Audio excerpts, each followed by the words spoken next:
Hello বন্ধুরা, good morning. কেমন আছো তোমরা? আশা করি সবাই ভীষণ ভালো আছো। আর তোমাদের ভালোবাসায় আমরাও অনেকটা ভালো আছি। সিম্পল লাইফ ভিলেজ চ্যানেলে তোমাদের সবাইকে স্বাগত জানাই। আবারও নতুন একটি ব্লগ নিয়ে চলে এলাম। তোমরা সবাই আমার সাথে থাকো আর শুরু থেকে শেষ অবধি ব্লগটা দেখতে থাকো। আশা করছি আজকের ব্লগটাও তোমাদের ভালো লাগবে। তো ঘুম থেকে উঠেছি 6টার সময়। আজকের বারটা হচ্ছে মঙ্গলবার, আর এখন বাজে তোমার মোটামুটি 6:30, হ্যাঁ এরকমই বাজে। তো চলো বন্ধুরা, তোমাদের সবাইকে সাথে নিয়ে আজকের ব্লগটা আমি শুরু করছি। আর দয়া করে একটু আমার পুরো ভিডিওটা আজকে একটু দেখো। তো দেখো, ঘুম থেকে উঠে আগে ঝাড়ঝাঁটা দিয়ে বাড়িটা পরিষ্কার করে নিয়েছি। তারপরে মা ওদিকে থালা বাসনগুলো পরিষ্কার করছে, আর আমি এদিকে পুরো বাড়িটা আজকে লেপে দেবো, কারণ আজকে মঙ্গলবার। তো মঙ্গলবারে আমরা পুরো বাড়িটাই লেপে থাকি, কারণ আজকে পুজো দিতে হবে বাড়িতে। আমাদের বাড়িতে তো তোমরা জানোই, যারা আমার ভিডিও দেখো তা তো জানোই যে আমাদের বাড়িতে মা মনসা মা আছে। তো ওকে আমরা শনিবার মঙ্গলবার করে ফল দিয়ে পুজো দিতে হয়। আর তোমার এমনি দিনে শুধু ফুল জল আর একটু খেতে দিলেই হয়, মানে প্রত্যেক দিনই খেতে দিতে হয়। তো শনিবার মঙ্গলবার হচ্ছে ফল দিয়ে খেতে দিতে হবে।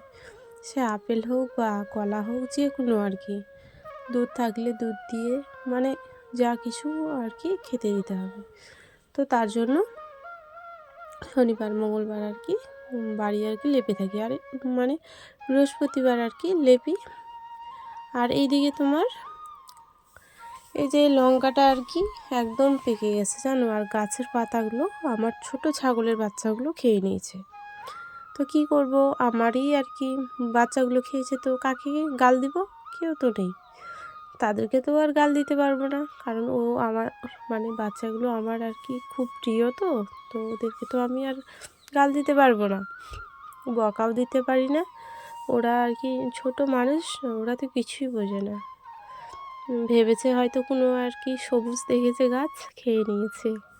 তো লঙ্কাটা পেকে গেছে, তো লঙ্কাটা কীভাবে খেতে হবে আমি তো কিছুই জানি না, কোনো দিনও আমি খাইনি এইসব জিনিস। আমি মেলাতে গিয়ে দেখেছিলাম যে লঙ্কা ধরে আছে, ভাবলাম যে গাছটা ভালোই হবে।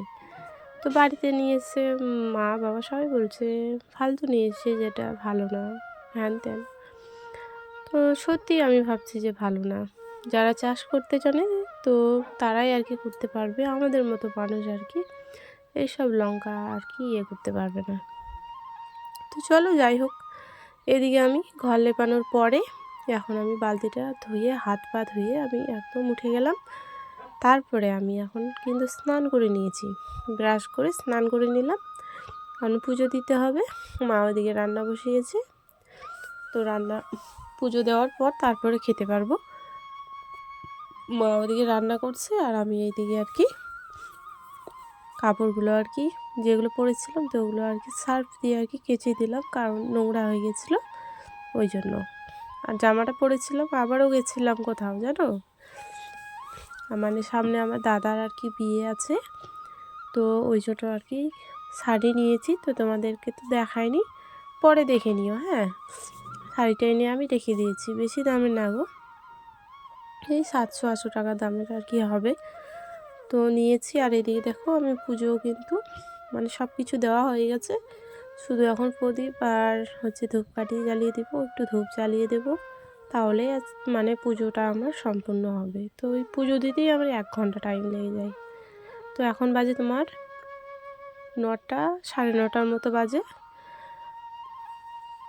তো প্রদীপগুলো আমি জ্বালিয়ে ঠাকুরগুলোকে দিয়ে দেব। তারপরে তোমার খাওয়া দাওয়া হবে পরে, কারণ আগে ঠাকুরকে সেবা দেব, তারপর আমি খাবো। তো আজকে ঠান্ডাটা একটু কম ছিল, ওই জন্য সকালবেলায় আমি স্নান করলাম। মা ওর বলে শরীর খারাপ লাগছে, কারণ কয়েকদিন ধরে মা পুজো দিচ্ছে, তো ওই জন্য শরীরটা একটু খারাপ হয়ে গেছে। তো চলো আজকের এখন উলুধ্বনি দিয়ে তারপর শঙ্খটা বাজিয়ে আমি আজকের পুজোটা সম্পূর্ণ করব। তো চলো আমি শঙ্খটা বাজিয়ে নেই।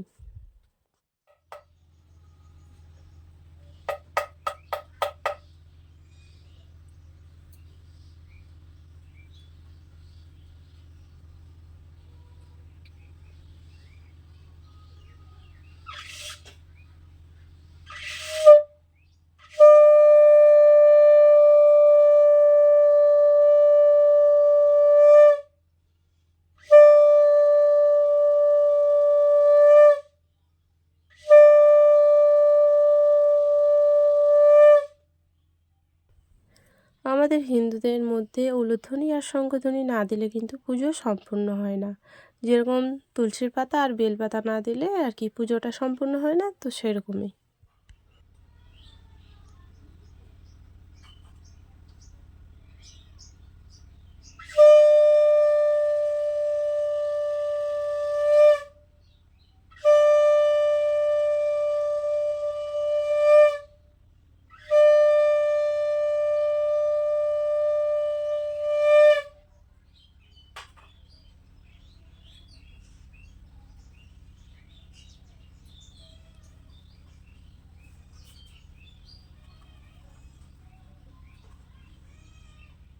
চলো, এদিকে আমার দেওয়া হয়ে গেছে, তো ওই ঠাকুরটাকে আর কি প্রদীপ দিতে আর কি ভুলে গেছিলাম, তো ওই জন্য প্রদীপটা নিয়ে এসে এখন আর কি দিয়ে দিলাম।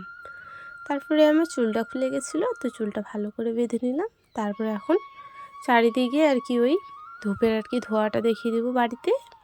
তাহলে আজকের মতো আর কি পুজোটা এখানেই শেষ। তারপর ঠাকুরকে প্রণাম করে নেব, নিয়েই আমার হয়ে গেছে, ঠাকুরের আশীর্বাদও নেওয়া হয়ে গেছে আমার। পুজো দিলে না মনটা একদম ফ্রি লাগে, একদম মনটা পরিষ্কার লাগে। সত্যি গো, তোমরাও পুজো দিয়ে দেখো, দেখবে যে খুব সুন্দর লাগছে, মনটা হালকা লাগবে, মানে সব কিছু ভালো লাগবে। তো আজকে পুজো দিলে মনটা খুব সুন্দর আছে, ফ্রিতে আছি আমি। তারপরে এই যে বিছানাগুলো গোছ করতে চলে আসলাম। তো ঠান্ডা মোটামুটি চলেই গেছে, তবুও রাত্রেবেলা করে জানো ঠান্ডা লাগছে। এই কম্বলের খুব দরকার, কারণ আমার ঠান্ডাতে আমার খুব মানে লাগে, অল্পতে আর কি হয় না, তার জন্য। তো চলো, এখানে আমি কি করছি বলো তো, আয়না দেখছি আর গান করছি। তো আমার এইসব স্বভাব খুব আছে যে আয়না দেখে দেখে গান করা, মানে খুব ভালো লাগে আমার। মানে ছোট মানুষের মতো আয়নার সামনে গিয়ে নাচ করব, তারপরে হচ্ছে তোমার কথা বলবো, খুব ভালো লাগে, সাজতে ভালো লাগে। তো এরকমই গো আমি। তো চলো বন্ধুরা, বিছানাটা গোছ করা হয়ে গেছে। তো ভিডিওটা যদি তোমাদের ভালো লাগে তাহলে একটা লাইক করে দিও, আর হচ্ছে তোমার একটু শেয়ার করে দিও, এরকম ভিডিও যদি কেউ দেখতে চায়। তো চলো, আজকের মতো ভিডিওটা আমি এখানেই শেষ করছি বন্ধুরা। সবাইকে টাটা, সবাই সুস্থ থেকো, ভালো থেকো, এটাই আমি ভগবানের কাছে প্রার্থনা করি। তো চলো বন্ধুরা, তোমরা সবাই ভালো থেকো, কিন্তু নিজের খেয়াল রেখো।